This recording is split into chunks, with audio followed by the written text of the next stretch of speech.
শ্রীধাম নবদ্বীপ লীলা স্মরণের সময় মধ্য রজনী কিংবা নক্তকাল গৌর গোবিন্দ লীলামৃত ভজন গুটিকা অনুযায়ী লীলার সময় হলো 12 দণ্ডকাল, যা আধুনিক কিংবা বর্তমান সময় 4 ঘন্টা 48 মিনিট। বিষয় সর্বলীলার মুকুটমণি, সর্বলীলার চূড়ামণি শ্রী শ্রী রাসলীলা আস্বাদনকারী আমার গৌরাঙ্গ মহাপ্রভু, স্মরণকারী হলেন অনন্ত কোটি বৈষ্ণব ভক্তগণ। গুরু কৃপায় লীলা স্মরণ করছেন।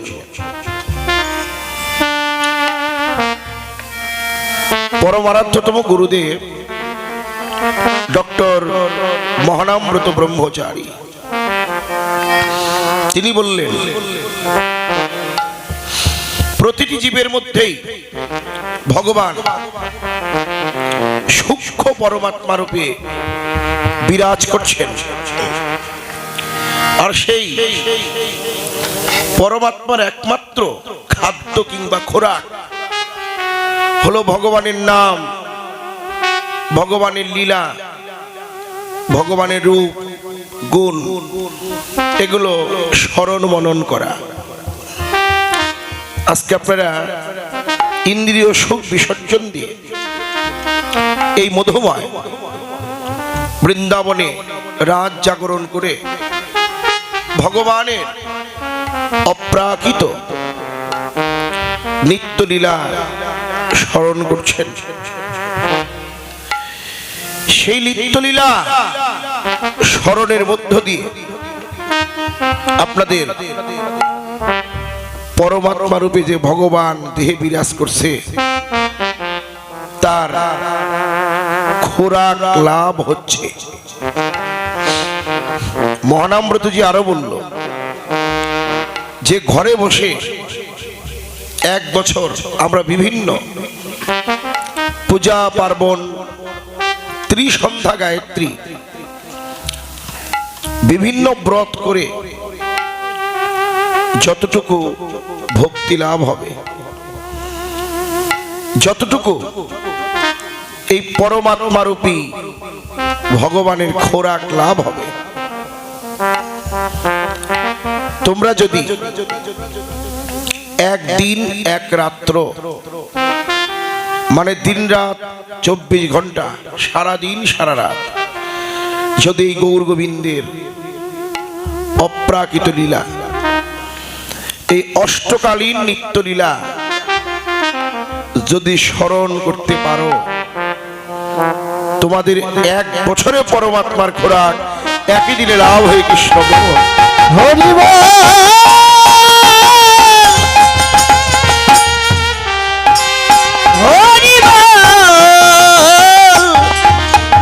হরি বল, হরি হরি বল, হরি বল, হরি বল। বাহ, রাস এখনকার স্মরণের বিষয় হলো রাস লীলা। রাস কাকে বলে? জীব এবং পরমের মহামিলন, ভক্ত এবং ভগবানের মিলন। নিষ্কাম প্রেমের অমৃতময় পীযুষ ধারাই হলো রাস। র এবং দন্তস্ব দুই অক্ষরে হলো রস, মাঝে আকার যুক্ত হলে হবে রাস। যদি রসের আকার ধারণ করানো যায় তাহলেই হবে রাস। বলবেন রসের কি আকার হতে পারে?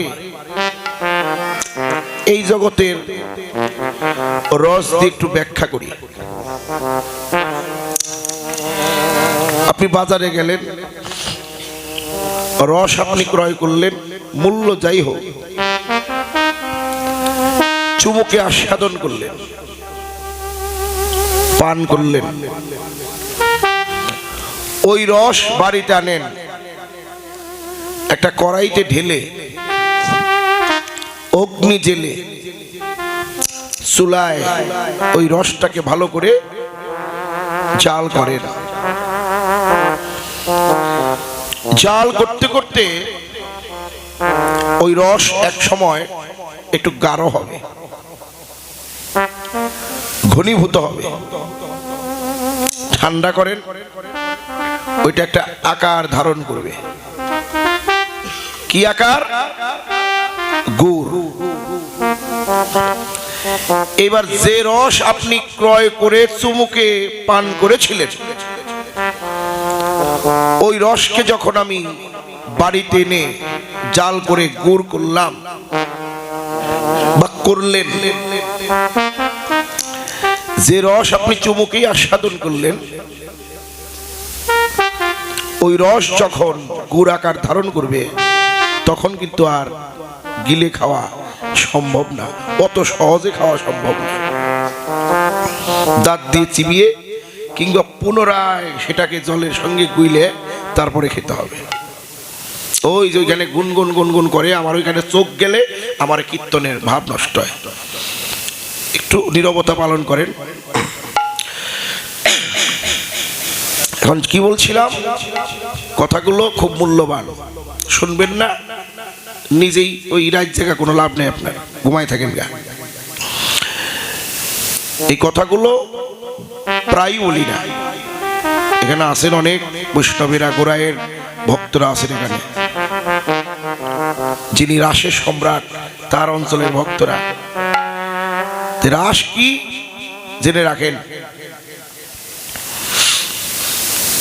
অনেক কথা বলে ফেলছে, এখন যদি আমি প্রশ্ন করি ইচ্ছুক হয়ে পারবো না, রাত জায়গায় কি লাভ? এইবার ওই রস যখন গুড় ধারণ আকার ধারণ করবে, গুড় হলো, তখন আর অত সহজে খাওয়া যাবে না। যে লীলাগুলো, অন্যান্য লীলাগুলো ভগবানের যত সহজে হৃদয়ঙ্গম হয়, রাস তত সহজ নয়। যে মিষ্টি খায় সে জানে মিষ্টির স্বাদটা কেমন। যদি বলেন ভাই মিষ্টিটা কেমন খেলে, খুব দারুণ, খুব উত্তম, এইবার আপনি কিন্তু বলতে পারবেন না মিষ্টির স্বাদের বর্ণনা। বাড়িতে তরকারি রান্নলে বলতে পারবেন লবণ একটু কম হয়েছে বা বেশি হয়েছে, হলুদ, জিরা, এটা একটা বর্ণনা দেওয়া যায়, মশলা। কিন্তু আপনি মিষ্টি খেয়ে আপনি বলতে পারবেন না যে মিষ্টির স্বাদ। যে খায় একমাত্র সেই জানে। তাই রাসটাও তেমন, বর্ণনা করে বোঝানোর মতো কারো সাধ্য নাই। এটা গুরু কৃপা, স্মরণ করতে হয়। অনুভব, অনুমানে নয়। অনুমানে ভজন হয় না, অনুভবই ভজন হয়। তাই বৈষ্ণবেরা বলে আমার সেই অনুভব কবে হবে? দেখব গৌরের মধ্যে রাধা গোবিন্দের লীলা। তাই এবার প্রশ্ন হতে পারে, এটা কোন রস? অপ্রাকৃত রস। সকাল থেকে যারা কীর্তন শুনছেন তারা কি করলেন?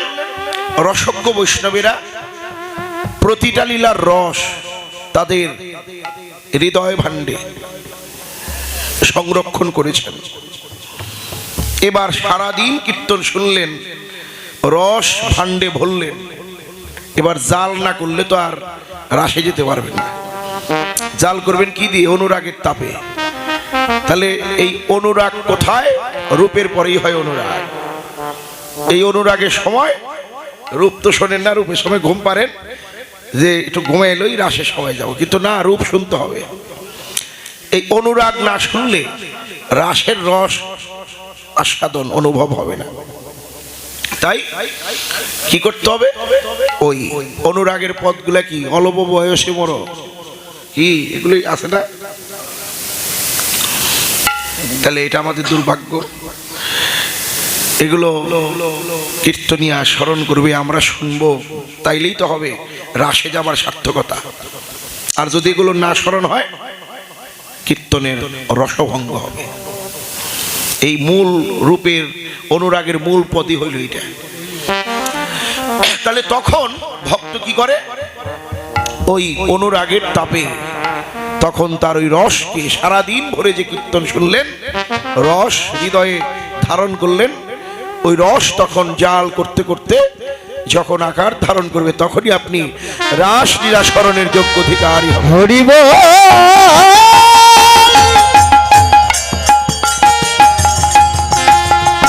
হরি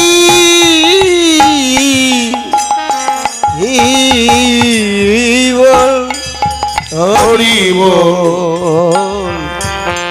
হরি বল হরি বল। রাস শুনলে কি হয়? কলিজীবের হৃদ্রোগ কাম দূরীভূত হয়, প্রেম ভক্তি লাভ হয়। প্রেমের হবে বিকাশ, কামের হবে বিনাশ। মদন বিজয় বৃন্দাবনে শুনতে পারবেন, বৃন্দাবন লীলায় সে কেমন করে মদনকে জয় করলেন ভগবান।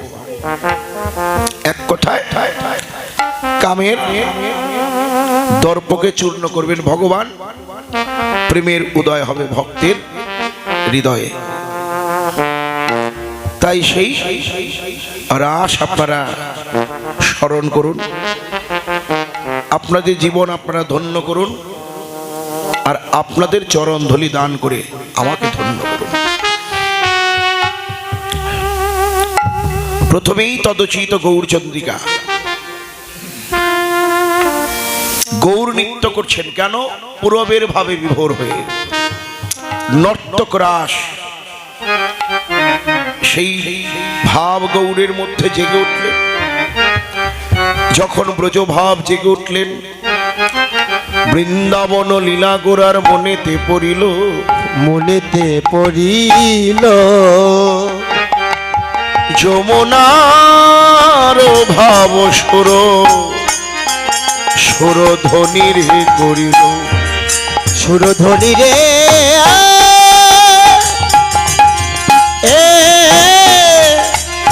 সুরধ্বনি রে করিল। বলে এই তো যমুনা, বলে এই তো যমুনা, এই তো যমুনা, এই তো যমুনা, এই তো যমুনা, এই তো যমুনা। সুরধ্বনি গঙ্গাকে বলে এই তো যমুনা, সুরধ্বনি গঙ্গাকে বলে এই তো যমুনা, সুরধ্বনি গঙ্গাকে বলে এই তো যমুনা, সুরধ্বনি গঙ্গাকে বলে এই তো যমুনা। কুল কুল মোহনা এই তো যমুনা, কুল কুল মোহনা এই তো যমুনা বাঁশিতে জল বহত উজান সেই তো যমুনা বাঁশিতে জল বহত উজান এই তো আমার সেই যমুনা বাঁশিতে জল বহত উজান এই তো আমার সেই যমুনা বাঁশিতে জল বহত উজান এই তো আমার সেই যমুনা বাঁশিতে জল বহত উজান এই তো আমার সেই যমুনা সেই তো যমুনা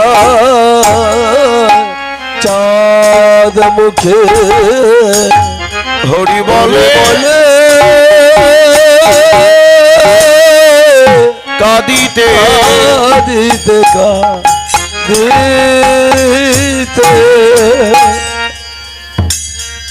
হরে কৃষ্ণ সুরধ্বনি গঙ্গাকে গৌর যমুনা মনে করলেন ভাগ্যবতী সুরধ্বনি গঙ্গা যার তীরে নীরে গৌর বিহার করেন আর ফুলবন দেখি বৃন্দাবনের সমান বনের সমান সহচর গণ গোপী হনুমান গোপিয়নু গোপিয়নুমান গৌর বলে এই তো বৃন্দাবন এই তো বৃন্দাবন এই তো বৃন্দাবন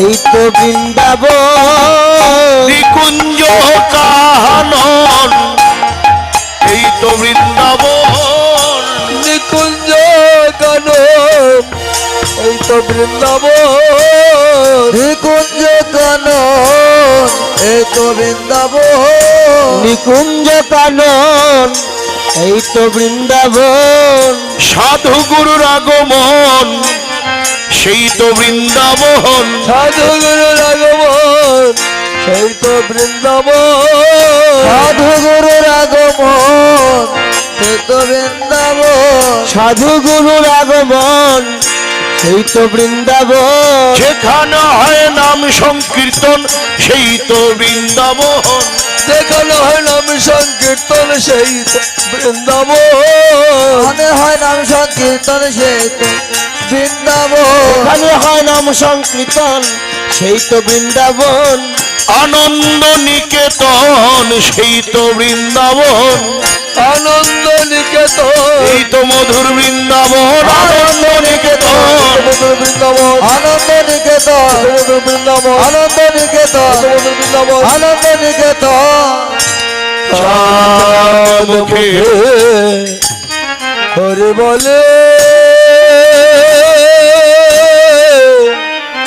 কাঁদিতে কাঁদিতে বাহ যেখানে সাধুগুরুর আগমন যেখানে হয় ভগবানের নাম লীলা কীর্তন যেখানে হয়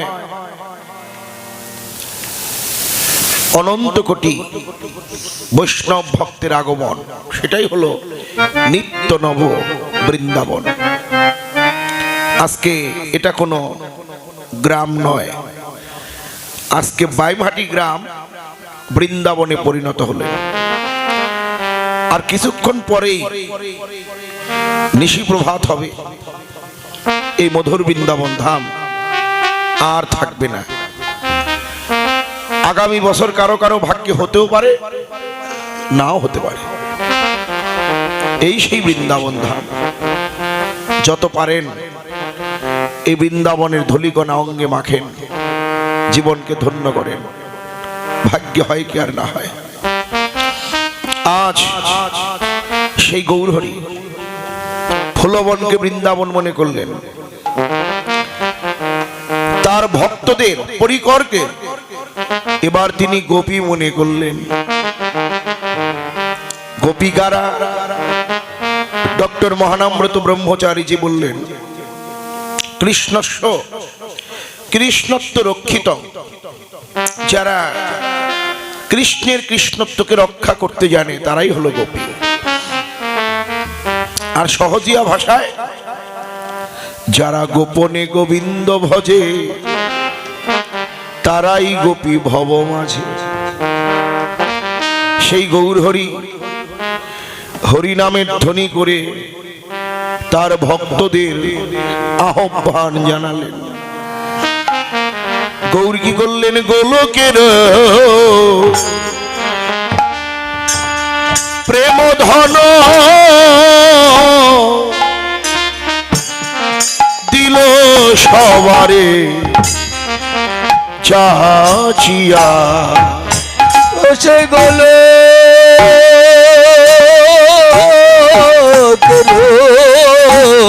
প্রেম ধন প্রেম ধন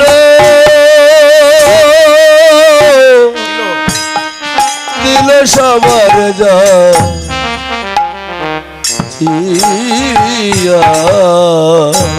ও সেই গলে তেরো প্রেম ধন প্রেম ধন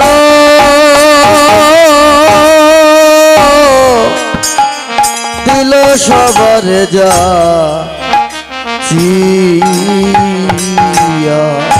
ও সেই গোলকের প্রেম ধন ধন দিল সবার যাচিয়া। আবার সংকীর্তন মাঝে নাচে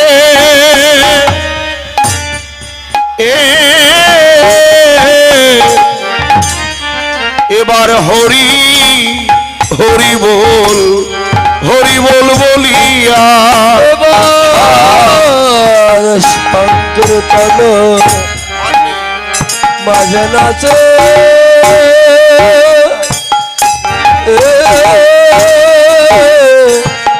হরি বল বলিয়া বলে হরি বল হরি বল হরি বল হরি বল হরি বল হরি বল হরি বল এই তো মহারাশের বল হরি বল এই তো মহারাশের বল হরি বল এই তো মহারাশের বল হরি বল এই তো মহারাশের বল হরি বল প্রেমানন্দে বাহু তুলে হরি বল আজ প্রেমানন্দে বাহু তুলে হরি বল প্রেমানন্দে বাহু তুলে হরি বল প্রেমানন্দে বাহু তুলে হরি বল প্রেমানন্দে সবাই বলো হরি বল প্রেমানন্দে সবাই বলো বদন ভরে হরি বল প্রেমানন্দে সবাই বলো হরি বলে প্রেমানন্দে সবাই বলো প্রেমানন্দে সবাই বলো হরি বলে প্রেমানন্দে সবাই বলো সংকীর্তন মাঝে নাচে হরি বলবো বা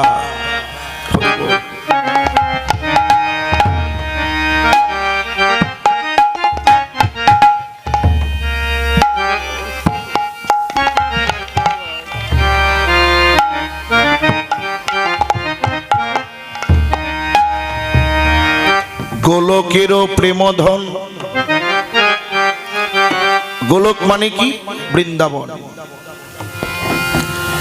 এই বৃন্দাবনের প্রেমধনে ধনীকে শ্রীমতী রাধারানী। সেই রাধারানীর প্রেম ভাণ্ড থেকে গৌরেবা সেই প্রেম ধন চুরি করলেন। কাদের জন্যে? আমাদের জন্য। সেই প্রেমধন এবার পাত্রা পাত্র দেয়া দেও বিচার না করে সেই প্রেম ধন তিনি সকলকে দান করলেন। তিনি হলো দাতার শিরোমণি। তিনি প্রেম দিল কেন? এই কলিহত জীবকে উদ্ধার করবে।